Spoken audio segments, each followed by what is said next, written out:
యేసయ్యా నువ్వే అయినట్లయితే అక్కడి నుంచి నన్ను ఆజ్ఞాపించి నేను కూడా వస్తానని చెప్పాడు. అప్పుడు యేసుక్రీస్తు రా పేతురు అనగానే పేతురు కూడా ఈ బోట్లో నుంచి కాలు నీటి మీద వేసి నడుచుకుంటూ వెళ్తున్నాడు. చాలా ఆశ్చర్యం అనిపించింది, చాలా ఆనందం అనిపిస్తుంది. బా అసలు ఏమో చాలా మజాగుంది అనిపించింది. అయితే అతనికి ఏమనిపించింది అంటే అసలు నీటి మీద నడవటం ఏంది, ఇది ఎంత ఆశ్చర్యం అని చెప్పి తనలో తాను ఆశ్చర్యపోతున్నాడు. యేసుక్రీస్తు వారు ఆ ధరని నిలబడి చూస్తూనే ఉన్నాడు. ఆయన వైపు చూస్తూ నడుస్తున్నాడు, ఫస్ట్ క్లాస్గా నడుస్తున్నాడు. చాలా సంతోషం, ఎక్సైటింగ్ అనిపించింది.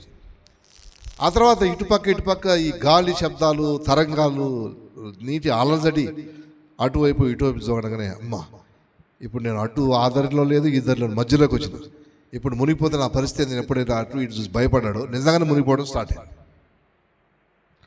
కాబట్టి యేసుక్రీస్తు వైపు చూసి నడిచినంతసేపు అసలు పట్టజాలంత సంతోషంతో నడుస్తున్నాడు.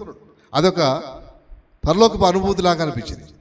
కానీ ఎప్పుడైతే అటు ఇటు చూశాడో భయం జరపడింది, విశ్వాసం పోయింది, ఇక మునగటం స్టార్ట్ అయింది.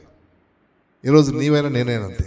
యేసుక్రీస్తు వైపు చూస్తూ విశ్వాసం కర్త తను కొనసాగించడం యేసయ్య వైపు చూస్తూ ఈ లోకంలో మన ఆత్మీయాత్ర కొనసాగింపజేస్తే చాలా విజయవంతంగా నువ్వు జీవించగలవు. నువ్వు పోషించబడతావు, దేవుని చేత సంరక్షించబడతావు, కాపాడబడతావు. నీవు నీ కుటుంబం శాంతి సమాధానంతో నింపబడతావు, స్వస్థ విడుదల ఆయుష్ ఆరోగ్యాలు అనుభవిస్తావు, దేవుని సన్నిధి అనుభవిస్తావు. నీ జీవితం చాలా సాఫీగా సాగిపోతుంది. చుట్టూ నీకు 1000 సమస్యలు ఉన్నప్పటికీ సాఫీగా సాగిపోతుంది. కారణం ఏంటంటే విశ్వాసకర్త కొనసాగి యేసుక్రీస్తు వారే నిన్ను నడిపిస్తాడు.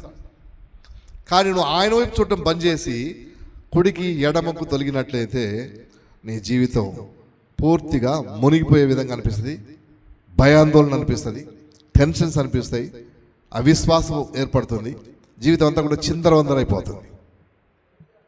కాబట్టి ఈరోజు మనం నేర్చుకోవాల్సిన సత్యం ఏంటంటే, ఈ నూతన సంవత్సరంలో ఈ 2026 ఈ ఫిబ్రవరి 8th రోజు మనం నేర్చుకోవాల్సిన సత్యం ఏంటంటే, మనల్ని పిలిచినటువంటి దేవుడు నమ్మదగిన వాడు, మనం రక్షించిన దేవుడు, మన విశ్వాసానికి ఆధారం ఆయనే, దాని విజయవంతంగా రాకడ పర్యంతం కొనసాగింపగలిగిన శక్తిమంతుడు కూడా ఆయన.